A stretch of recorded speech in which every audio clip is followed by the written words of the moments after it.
Hello everyone, एक बार फिर से बहुत बहुत स्वागत है आप सभी का आपके अपने यूट्यूब चैनल द होप में। तो देखिए, लास्ट जो हमने चैप्टर कंप्लीट किया था उसमें हमने कत्यूरी राजवंश का पार्ट 1 कंप्लीट कर लिया था, जिसमें कि हमने इनके साक्ष्य के बारे में पढ़ लिया था और साथ ही साथ वसंत देव के जो 3 वंश चले थे उसके बारे में हमने पढ़ लिया था। ठीक है, तो आज जो इसका शेष भाग बचता है हम उसके बारे में पढ़ने जा रहे हैं। तो देखिए, कत्यूरी राजवंश जो था, अब इसके आय के साधन की बात कर लेते हैं कि इन लोगों का आय का साधन क्या था, इनकी आजीविका कैसे चलती थी। तो सबसे पहला तो इनका जो है वो है कृषि। ठीक है, क्योंकि पर्वतीय क्षेत्रों में ये लोग रहते थे। पहाड़ों में जो भी राज्य रहा है उसका मोस्टली क्या रहा है, आय का साधन कृषि रहा है। कृषि के साथ साथ क्या हो सकता है, आय कर ये लोग लगा सकते हैं, या भूमि कर जिसको कहते हैं हम, भूमि कर ये लोग लगा सकते हैं। ठीक है, दूसरा है भूमि कर। ठीक है, इसके साथ ही साथ क्योंकि क्या था, तिब्बत के पास का एरिया है, चमोली क्या है तिब्बत की सीमा से लगता है, इसलिए यहाँ पर भूटांतिक व्यापार भी ये लोग जो है किया करते थे। भूटांतिक व्यापार भी यहाँ पर किया जाता था। तिब्बत के एरिया से जो भी भूटानी लोग आया करते थे उनके साथ इन लोगों का क्या चलता था, व्यापार चलता था। ठीक है, इसके अलावा और क्या हो सकता है, वन संपदा हो सकती है, वन संपदा एक हो सकती है, या फिर कुछ खनिज वगैरह भी हो सकते हैं। ठीक है, खनिज संपदा भी हो सकती है। ठीक है, तो ये तो इनका हो गया आय का साधन क्या हो सकता है।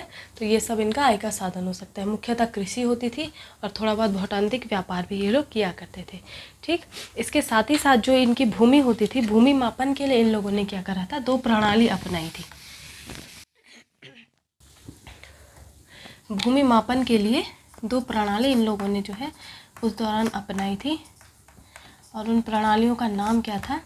पहली जो प्रणाली थी द्रोण प्रणाली, द्रोण भूमि मापन जिसको द्रोण मापन ये लोग कहते थे, और दूसरा था नाली मापन, नाली भूमि मापन आप इसे कह सकते हो, नाली मापन। ठीक है, तो नाली मापन तो आप लोग आजकल भी सुनते होंगे, बहुत सारी जगह में अभी भी ये जो नाली मापन है ये चलता है कि जैसे कोई ख़रीदता है ज़मीन या फिर कोई ज़मीन बेचता है तो नालियों के हिसाब से भी वो बेचता है, जैसे 20 नाली बेच ली या फिर 50 नाली खरीद ली, इस तरीके से नाली मापन आज भी चलता है। ठीक है, तो ये 2 चीज़ें भी आपके एग्ज़ाम के पॉइंट ऑफ व्यू से इंपॉर्टेंट है। कत्यूरी राजवंश में ही ये आपको जो है भूमि मापन देखने को मिलेगा। अभी तक जितने भी राजवंश हमने पढ़े हैं वहाँ पर ये चीज़ नहीं थी। ठीक है, इसके साथ ही जो कत्यूरी राजा थे, जो कत्यूरी राजवंश चला था, इन्होंने एक और चीज़ को जो है अपनाया था। एक और चीज़ का इन लोगों ने क्या करा था, इस दौरान शुरुआत करी थी, उसको हम कहते हैं आत्मा पूजन। क्या कहा जाता है, आत्मा पूजन। तो ये लोग क्या करते थे, जो भी इनका राजा होता था उसकी जब मृत्यु हो जाती थी तो उसकी मृत्यु के बाद ये जो है उसकी आत्मा को पूजने का इन्होंने प्रचलन शुरू किया था। और ये आत्मा पूजन का प्रचलन आज भी हम लोगों के बीच में है, आज भी हम लोग इसे किया करते हैं।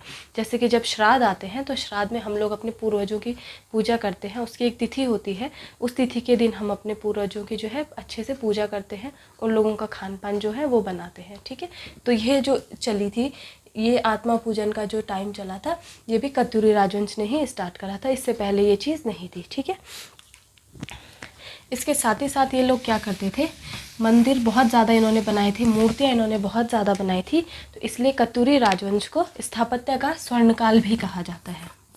ठीक है, स्थापत्य का स्वर्णकाल,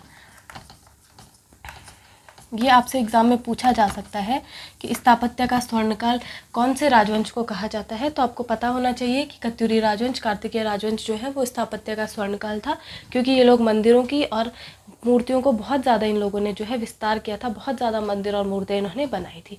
और मुख्यतः इनकी जो मूर्तियाँ थी या फिर जो मंदिर थे वो या तो पाषाण के हुआ करते थे या फिर ये कास्ट के हुआ करते थे।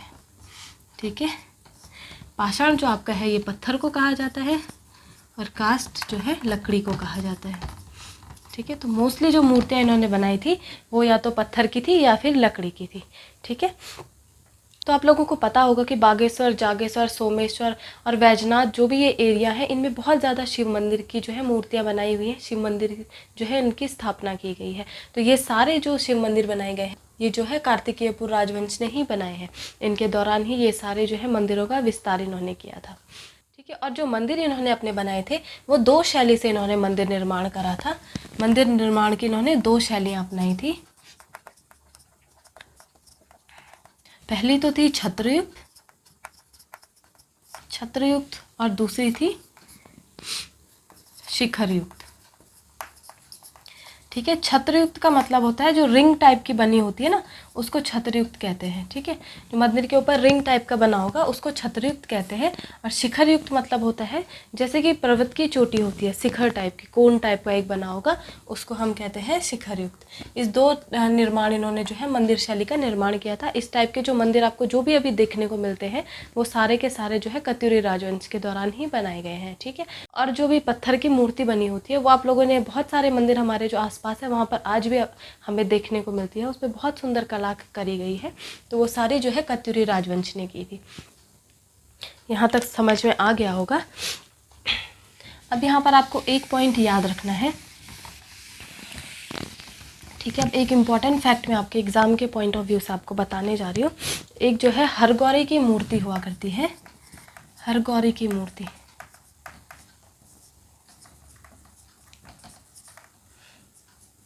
ठीक है, इसको जो है भारत की सबसे सुंदर मूर्ति की संज्ञा मिली है और ये जो है कत्यूरी राजवंश में बनाई गई थी।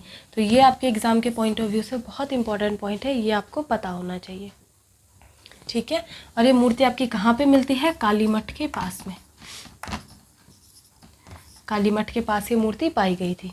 ठीक है, तो यहाँ तक तो मूर्तियों का जो भी इन्होंने निर्माण किया था वो सब हमारा क्लियर हो चुका है। इसके बाद जब यहाँ तक आपका कत्यूरी राजवंश चला और बहुत अच्छे से, ये बहुत समृद्ध राजवंश रहा है अपने टाइम का, बहुत ही अच्छे से इन्होंने जो है विस्तार किया था। लेकिन जैसे ही इनका वंश आगे बढ़ा, इनके जो अंतिम राजा थे, राजा वीरमदेव, तो वो बहुत ही विलास भोगी राजा थे। ठीक है, और जब भी कोई राजा विलास भोगी होता है तो उस जो राजकाज होता है, वो जो राज्य होता है, उसका धीरे धीरे अंत शुरू हो जाता है, पतन उसका स्टार्ट हो जाता है। ठीक है, तो जो राजा वीरमदेव थे उनके टाइम पे पूरे राज्य में अराजकता का माहौल फैल गया था, जिसकी वजह से कि धीरे धीरे कत्यूरी राजवंश का पतन स्टार्ट हो गया। ठीक है, इसके पतन के साथ साथ जो है चंद राजवंश का स्टार्टिंग होता है, चंद राजवंश का उदय होना शुरू हो जाता है। तो नेक्स्ट जो हमारा टॉपिक रहेगा चंद राजवंश रहेगा। ठीक है, तो यहाँ तक आप अच्छे से पढ़ लीजिएगा, क्योंकि एक टॉपिक आप अच्छे से पढ़ लेते हो तब जाकर ही आपको दूसरा टॉपिक जो है वो समझ में आएगा और बहुत इजीली आपको ये चीज़ें याद रहेंगी। साथ ही साथ इसी क्रम में आप अपने नोट्स बनाते चलिए, बहुत अच्छे आपके एग्ज़ाम के लिए नोट्स भी बन जाएंगे।